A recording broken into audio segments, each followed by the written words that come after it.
Okay guys, none iyi application nkuzaniye ni yayindi nziza iri gutanga amafaranga ku buryo bwiza kandi bwizewe guys. Dore iyi application ni ukumininga gusa buri munsi ikaguhereza amafaranga guys. Iyi application iri gutanga amafaranga, maze kubikuza amafaranga menshi kandi atari makeya, ngira ngo urayibona iyi application. Ni ukumininga, ngira ngo urabona yuko ahangaha namaze kumayininga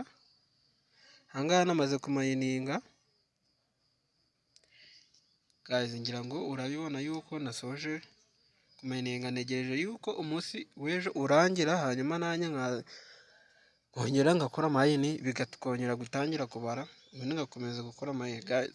Iyi amafaranga arabikurika. Reka tuze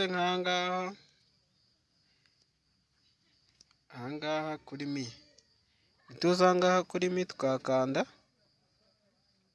guys. Ngira ngo urabona yuko amafaranga ahangaha arabikurika, ukaza ugakanda withdraw cyangwa se ukaricaginga amafaranga ahangaha ukihutisha mining yawe guys. Nabyo birakora, hanyuma ukaza ahangaha kuri USDT. Iyo wamaze gukora amasipeka menshi, uza ahangaha kuri speki USDT kuyabyazamo amadolari guys. Iyo ufite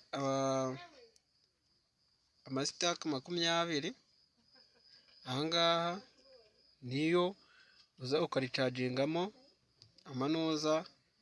amadolari. Ngira ngo urabona yuko isitaka rimwe rishobora kuringana na 0.05 by'amadolari guys. Bahagaze nk'amafaranga nk'igitanu y'amanyarwanda.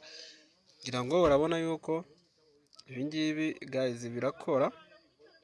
Ukahita ukaza ugakanda confirm. Iyo wamaze gukanda confirm, amasipaka yawe amaze gukorera uba wayahinduyemo amadolari. Gusa amasipaka agomba kuba ari 20, niyo minimum ushobora ku exchanging uri guswapinga, uri kuyahinduramo amadolari guys.